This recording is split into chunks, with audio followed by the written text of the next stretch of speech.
Yang berikutnya adalah regresi linier variabel jamak. Oke. Nah, untuk regresi linier variabel jamak ini, kenapa kita memerlukan yang regresi linier variabel jamak? Karena input data variabel itu tidak selalu harus hanya satu ya. Bisa jadi dependent variabel itu bergantung pada variabel-variabel yang lebih dari satu. Contohnya, misalkan kita ingin menilai kinerja ujian mahasiswa, di mana variabel-variabel yang mempengaruhi kemungkinan adalah kegelisahan atau bagaimana mentalnya dia mahasiswanya, kemudian bagaimana kehadiran dosennya, kemudian jenis kelaminnya, dan sebagainya. Jadi tidak hanya satu variabel yang mempengaruhi. Demikian juga misalkan untuk memprediksi kenaikan tekanan darah. Misalkan ya, dipengaruhi oleh apa saja. Bisa jadi bukan hanya BMI-nya, tapi juga umur misalkan. Dan sebagainya. Ini contoh-contoh regresi linier yang membutuhkan variabel lebih dari satu. Oke, nah ini bentuknya modelnya. Nah, jadi kalau untuk yang variabel jamak ini nanti dia akan membentuk sebuah fungsi persamaan linier yang modelnya tidak hanya satu, tapi dia modelnya dia banyak. Dan ini kalian biasanya temui pada mata kuliah aljabar linier dan matrik, bagaimana menyelesaikan persamaan linier. Di situ. Jadi fungsi-fungsi penyelesaiannya itu dengan menggunakan algoritma-algoritma yang ada di aljabar linier.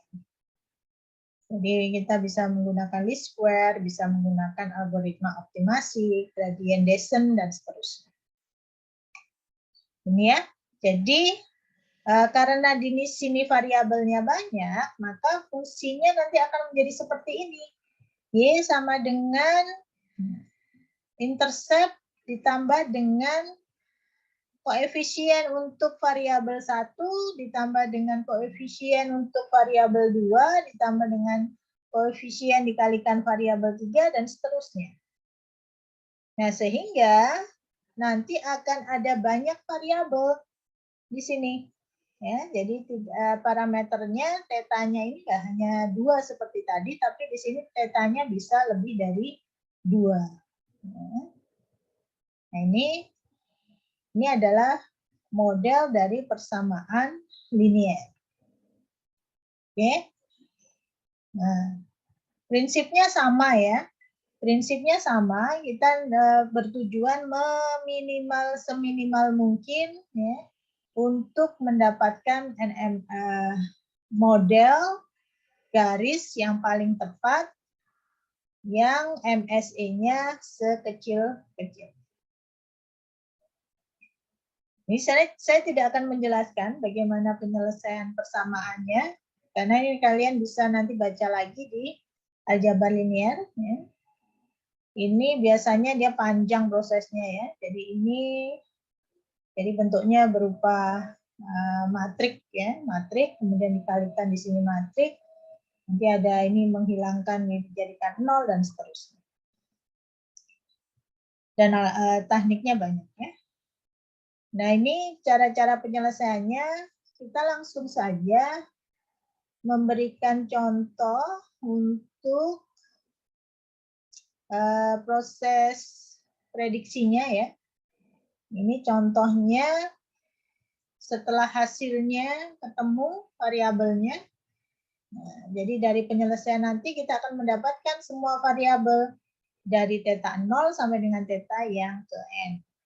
Misalkan di sini theta 0-nya 125, theta 1-nya 6,2, ya, theta 0 itu intercept, kemudian koefisiennya 1 itu 6,2, koefisien 2-nya 14, dan seterusnya. Sehingga kalau kita gunakan bagaimana nanti untuk memprediksi, ya sama saja seperti fungsi linier yang pertama tadi. Ya tinggal kita masukkan berapa nilai X1, berapa nilai X2, sesuai dengan data yang diinginkan di sini.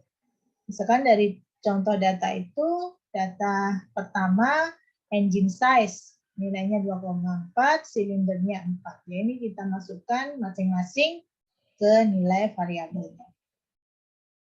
Sehingga nanti akan kita dapatkan hasil akhir.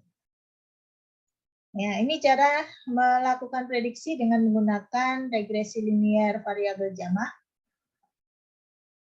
Nah, untuk implementasinya, secara prinsip sama ya. Saya untuk proses yang awal-awal tidak saya jelaskan di sini. Di sini saya langsung ke pemodelannya. Yang berbeda hanya pemodelannya. Jadi untuk pemodelannya di sini yang membedakan adalah di data trennya.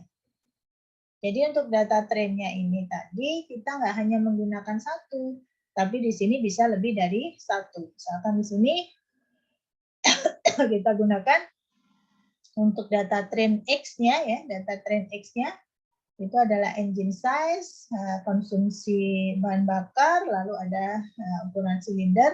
Ya sudah tiga-tiganya kita ambil. Nanti bentuknya adalah berupa 3 kolom gitu ya. Sedangkan data Y-nya, tren Y-nya ini sama. Trennya sama. Kemudian fungsinya sama ya. Kita menggunakan fungsi fit dari regresi linear model untuk eskilon yang ada di eskilon. Nah, karena di sini variabelnya ada 3, maka koefisiennya juga ada 3.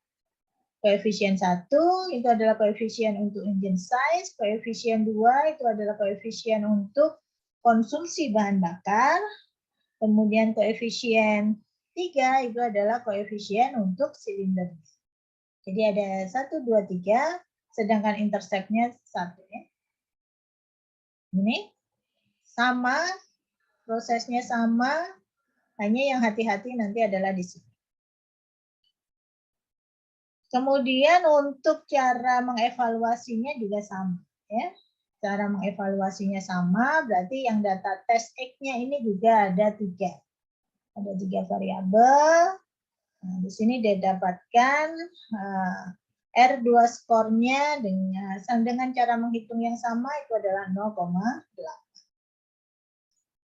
Nah, ini contoh untuk regresi linier yang variabel jam. Nah, sekarang kita masuk ke regresi non-linier. Nah, kenapa kita butuh non-linier? Karena data yang kita miliki itu belum tentu selalu lurus. Ya, bisa jadi naik turun. Contohnya harga saham. Harga saham itu bisa naik, bisa turun, gitu ya. Bentuknya seperti ini. Nah, atau dia membentuk pola yang seperti ini. Jadi naik, lurus, kemudian naik lagi. Atau misalkan dari ini turun, nah, seterusnya. Atau dia membentuk fungsi yang sinus dan seterusnya. Maka kalau kita memiliki data yang seperti itu, kalau kita gunakan regresi linier untuk menyelesaikannya, maka errornya akan sangat tinggi. Sehingga kita perlu menggunakan pendekatan yang non-linier. Bedanya di mana? Bedanya adalah di fungsinya. Jadi kita tidak menggunakan fungsi linier, tapi fungsinya adalah fungsi non-linier. Nah, fungsi non-linier, jadi ini ya, ini contohnya kalau data kita seperti ini, kemudian kita dekati dengan linier, ya ini nanti errornya akan tinggi. Yang sama hanya di depan sama di sini, ada 2 titik saja yang mirip. Nah, kita harus menggunakan pendekatan fungsinya bukan fungsi linier. Nah, ini. Nah, fungsi apakah itu? Nah, ini yang akan kita pelajari. Oke, nah tipe dari ini tadi yang non-linear itu bisa, ini tadi yang linear ya, linear. Untuk yang non-linear itu bisa bentuknya kuadratik seperti ini. Kuadratik berarti pangkat 2 atau fungsi kubik. Kubik itu berarti pangkat 3.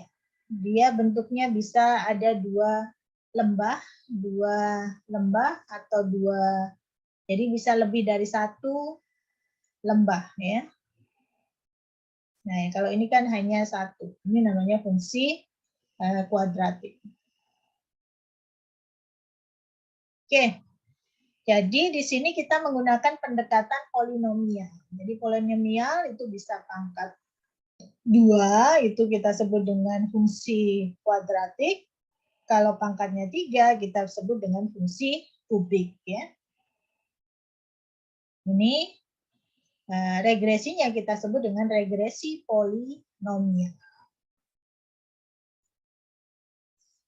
Oke, jadi di dalam prinsip regresi nonlinear itu adalah memodelkan hubungan tidak linier antara variabel tak bebas dengan variabel bebasnya. Jadi fungsinya bisa menggunakan fungsi logaritma, pangkat 2, kemudian ada fungsi yang seperti ini. Jadi semua fungsi-fungsi nonlinear bisa kita gunakan tergantung nanti bentuk dari data yang kita miliki. Nah, bagaimana kita menentukan kapan kita menggunakan regresi linier, kapan kita menggunakan nonlinear? Nah, maka kita perlu melakukan pengamatan terlebih dahulu terhadap data kita. Seperti yang saya contohkan di awal tadi. Nah, jangan langsung tiba-tiba kita gunakan pemodelan.